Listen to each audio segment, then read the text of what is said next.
Eh bien, nous allons donner la parole à quelqu'un qui vient de loin, de Conakry, le docteur Mamadou Fuente. Alors, il a un grand titre, hein. Retard dans le diagnostic et la prise en charge de la gangrène de Fournier, apport du permanganate de potassium à propos de 3 cas en milieu tropical.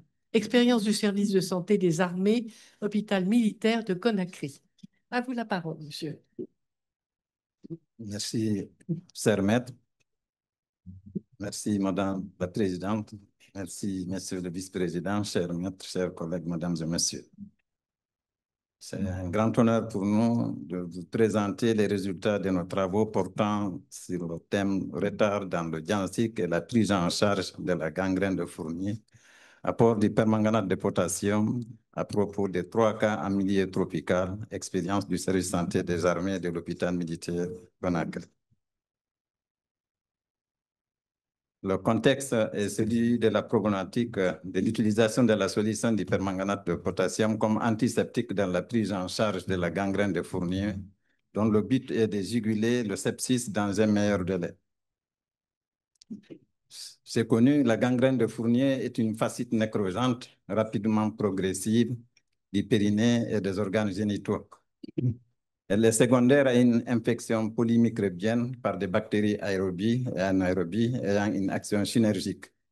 La source de l'infection est soit cutanée, urogénitale ou colorectale, une rééquilibration hydroélectrolytique, une antibiothérapie à large spectre suivie rapidement d'un débridement chirurgical est la base du traitement. La mortalité reste encore élevée en raison du retard dans le diagnostic et la prise en charge. L'infection peut être associée à une surinfection et évoluer vers une nécrose et une purulence des tissus périnéaux. Le diagnostic est clinique, mais une échographie superficielle peut être utile pour démontrer un épaississement des tissus cutanés. L'objectif de cette étude est de démontrer l'apport de la solution du permanganate de potassium dans la prise en charge chirurgicale de la gangrène de Fournier en milieu tropical. Il s'agissait d'une étude prospective menée et suivie du 1er juillet 2022 au 31 août 2024 à l'hôpital militaire de Conakry. Elle a concerné 3 patients jeunes adultes reçus au service des urgences médico-chirurgicales avec un retard dans le diagnostic et la prise en charge de la gangrène de Fournier que nous avons inclus dans l'étude. La source de l'infection pour les 3 cas était 2 cas cutanés et 1 cas urogénital. Les 3 patients ont bénéficié d'un examen clinique approfondi et un bilan complémentaire d'urgence, notamment la biologie et l'échographie.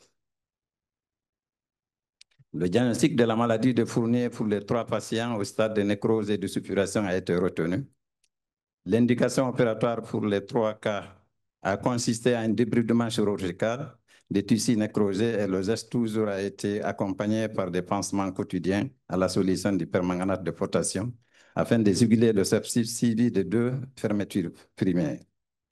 La solution d'huile du permanganate de potassium est couramment utilisée pour les traitements de l'eau, notamment pour oxyder le fer et le manganèse dans les eaux souterraines.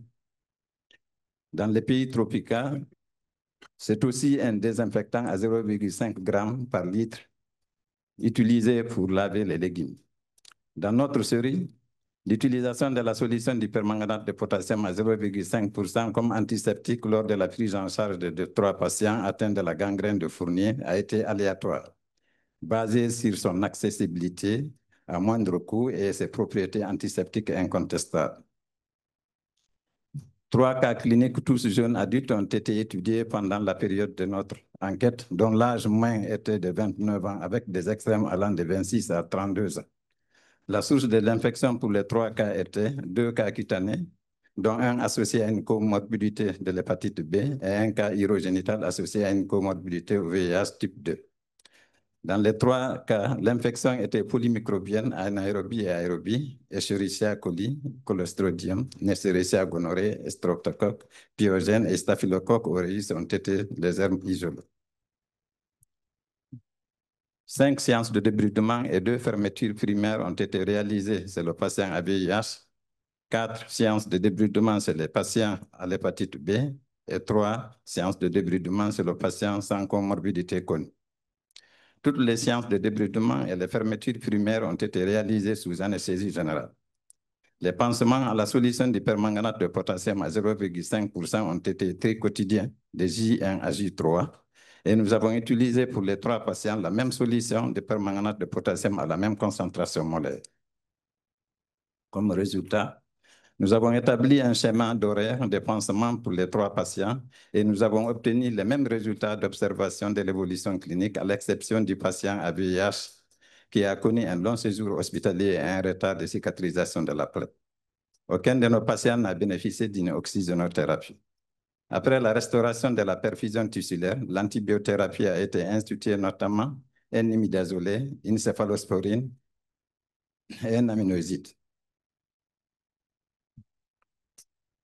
Selon le délai d'admission, le patient qui n'avait pas de comorbidité a été reçu après 7 jours.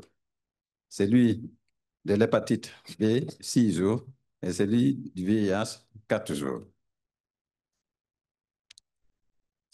Selon le nombre de séances de débridement, le patient à comorbidité VIH type 2 a bénéficié de 5 séances de débridement, celui de l'hépatite 4 et celui sans comorbidité connue, 3. Selon les horaires du pansement à la solution d'hypermanganate de potassium à 5%, de J1 à J3, tous les patients ont bénéficié 3 heures de pansement, 3 séances de pansement, c'est-à-dire à 8 heures, à 16 heures et à 0 heure. De J4 à J6, 2 pansements. Et à partir de J7, J8, c'est seulement un seul pansement, une seule séance de pansement, s'il vous plaît. Selon la fermeture primaire et la durée de séjour, c'est seulement le patient à comorbidité VIH type 2 qui a bénéficié de 2 séances de fermeture primaire et un séjour hospitalier de 38 jours. En 1883, le dermatologue vénérologue français Jean-Alfred Fournier a présenté une série de 5 cas de gangrène de périnéale et scrotale. C'est des jeunes hommes préalablement en bonne santé et donnant le nom à la maladie. L'origine anorectale et urogénitale est la source de l'infection la plus courante. Elle n'est pas cantonnée en une région du monde, quoique les séries cliniques les plus larges proviennent du continent africain. Les 3 cas cliniques, tous jeunes adultes, ont été étudiés pendant la période de notre enquête, dont l'âge moyen était de 29 ans, avec des extrêmes allant de 26 à 32 ans. Selon la revue de la littérature récente, l'incidence réelle de la maladie est inconnue et la plupart des cas surviennent dans les fourchettes de la tranche d'âge de 30 à 60 ans. Dans notre série, parmi les 3 cas cliniques étudiés, nous avons enregistré 2 cas de comorbidité, dont un dû à l'infection du VIH type D et le second à l'hépatite B. Certaines études africaines s'accordent que le VIH est la condition de comorbidité la plus importante. 2 cas de source cutanée, dont le premier cas associé à une comorbidité due à l'hépatite, dont l'infection cutanée était déjà chronique et suppurée. Un cas urogénital avec des épisodes de l'infection périurétrale à répétition. La prise en charge thérapeutique de nos patients a consisté à 2 volets. Le premier, un débridement chirurgical des tissus nécrosés associé à une antibiothérapie parentale et une rééquilibration hydroélectrolytique. 4 séances de débridement ont été réalisées sur le patient à l'hépatite B. 5, celui du VIH type 2 et 3 séances de débridement sur le patient sans comorbidité. Toutes les séances de débridement chirurgical des tissus nécrosés ont été réalisées sous anesthésie générale. Tous les pansements durant le séjour hospitalier ont été effectués à l'aide de la solution du permanganate de potassium à 5%. Nous avons utilisé pour les 3 patients la même solution du permanganate de potassium à la même concentration molaire, facilitant la cicatrisation et empêchant la multiplication des bactéries anaérobes. D'abord, les pansements tri-quotidiens pour les 3, de J1 à J3 et bi-quotidiens de J4 à J6. À partir de 17, nous avons observé de façon spectaculaire le tarissement de la plaie et un début de bourgeonnement satisfaisant. Après les séances de débridement, ce qui nous amène à conclure que la solution du permanganate de potassium à 5% possède des propriétés efficaces sur les herbes anaérobes et anaérobes. Après la restauration de la perfusion tissulaire par une rééquilibration hydroélectrolique aux solutés isotoniques, nous avons institué une antibiothérapie selon le schéma. Le ceftriaxone 1 gramme 2 fois par jour pendant 11 jours, la gentamicine 160 mg une fois par jour pendant 7 jours, le métronidazole en perfusion 2 fois par jour pendant 5 jours, le paracétamol en perfusion 2 fois par jour pendant 3 jours. La destruction cellulaire accélère l'extension de la gangrène et nécessite souvent une reconstruction plus ou moins complexe une fois que le processus infectieux est jugulé. Dans notre série, nous avons procédé à 2 fermetures primaires. C'est le patient à VIH qui a connu un long séjour hospitalier et un retard de la cicatrisation de la plaie de 38 jours. L'utilisation de la solution d'hypermanganate comme antiseptique dans la prise en charge de nos patients atteints de la gangrène de Fournier dont le but était de juguler le sepsis dans un meilleur délai a été bénéfique. Son accessibilité à moindre coût, son efficacité à combattre les hermes en empêchant la multiplication et faciliter un bourgeonnement et une cicatrisation spectaculaire dans notre cellule. Par son efficacité à éradiquer les hermes pathogènes, anaérobie et aérobie, les résultats ont été concluants et qui nous amènent à recommander la vulgarisation de son utilisation, l'approfondissement de la recherche sur son efficacité dans la lutte contre la prolifération des hermes aérobies et anaérobies à gram positif et négatif. En iconographie, voilà un patient qui a été reçu au service des urgences en décuplage dorsal reçu, c'est qui, avant de placer, c'est qui nous l'avons reçu en rétention d'urine aiguë. C'est le même patient aux urgences après le premier geste, c'est-à-dire la prise de la voie veineuse et la sonde urinaire. Le même patient après le premier débridement. Voilà le patient des comorbidités au VIH type 2 après la deuxième séance de débridement. Le même patient lors de la fermeture primaire, un doigt de gant utilisé pour mèche et drainage de propriété. Le même patient après la fermeture primaire. Le patient sans comorbidité après la deuxième séance de débridement. Le patient avec comorbidité à l'hépatite B après la première séance de débridement.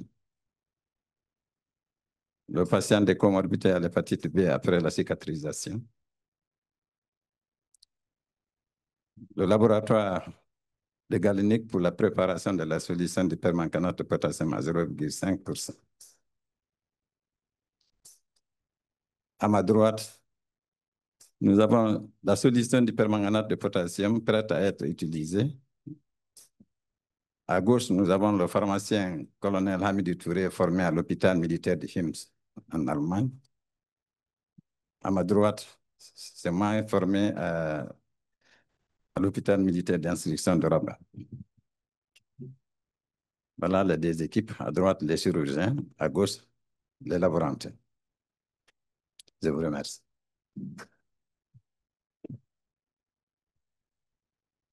Merci beaucoup d'avoir présenté cette publication originale. C'est vrai qu'on y est peu confronté et vos images iconographiques sont impressionnantes. Je pense qu'il y a quelques questions dans la salle. Oui, allez-y, avec un micro. Oui, comme chirurgien général, effectivement, on a été aussi confronté en France, malheureusement, aux gangrènes de Fournier. Là, j'ai pas su ce qu'il y avait comme sexe, s'il y avait des hommes, des femmes, et quels étaient les délabrements que vous avez eus. Et par exemple, si vous avez un anus qui est complètement détruit en même temps qu'un problème urinaire, est-ce que vous faites facilement des stomies à Conakry? Pour ce cas-ci, les 3 étaient du sexe masculin, tous des jeunes adultes, âgés de 30 à 35 ans, 60 ans. Mais il arrive des fois où nous recevons les 2 sexes. Et effectivement, nous réalisons des stomies. Mais faute de documentation, nous n'avons pas pu présenter. C'est les cas où tous les documents étaient réunis, qu'on a pu récapituler et présenter parce qu'il s'agit d'une question de recherche. Nous avons une question de Ronald. Oui, très intéressante publication et très intéressant parce que le matériel pour traiter est très peu coûteux. Chez nous, on émet sous oxygénothérapie hyperbare pendant 8, 10, 15 jours. C'est quand même une simplification potentielle du traitement formidable. Moi, je voulais vous demander, puisque c'était 3 hommes, si vous aviez... qu'est-ce qui s'est passé avec les testicules? Ils ont pu être conservés ou pas? Parce que dans la gangrène de Fournier, très souvent, l'infection remonte sur le pédicule et on est obligé d'enlever un, voire les 2 testicules. C'est les 3 patients, les testicules ont été conservés. Mais nous avons eu des difficultés avec le 3e patient, c'est lui qui présentait une comorbidité au VIH, parce que là où on a procédé à la reconstitution, si vous avez constaté, c'est la partie périnéale seulement du périnée antérieur. Mais les testicules, on ne les a pas présentés. Mais effectivement, il y avait une chose, comme on appelle ça, ils étaient à nu. Il a fallu au moins 2 à 3 semaines pour pouvoir reprendre et reconstituer petit à petit. Donc, pour une question d'éthique, vous savez, des fois, on travaille dans des zones où c'est des musulmans, tout ça. Alors, ils peuvent aller jusqu'à dire que si tu fais ça, bon, je ne serai pas. Donc, on est obligé quand même d'agir avec tact. Mais effectivement, il arrive des moments où les 2 testicules sont à nu. Hubert. Vous n'avez pas utilisé de dérivés chlorés dont on connaît le caractère bactéricide du chlore. Pourquoi? Pour des questions de coût, d'accès aux produits, enfin, parce que l'eau de Javel, le Daquin, c'est quand même des traitements parfaitement reconnus pour les irrigations des plaies du fait de ce composé chloré. Effectivement, nous disposons de composés chlorés. Ça, d'ailleurs, on en a ça plus que le permanganate. Mais puisqu'on s'était décidé de voir, souvent, vous savez, nous sommes des soldats. En campagne, en rase campagne, souvent, nous partons avec des solutions de permanganate. On s'est décidé d'expérimenter cette solution, voir si on pouvait sauver la vie de ces malades. Tel fut le cas. Plus d'autres questions? Eh bien, merci à tous les orateurs.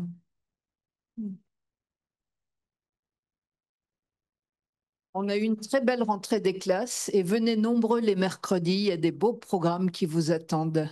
Bon retour à tous et toutes, j'espère que vous n'aurez pas trop de bouchons pour entrer. Et la séance est suspendue. Suspendue et avant de partir, la cloche.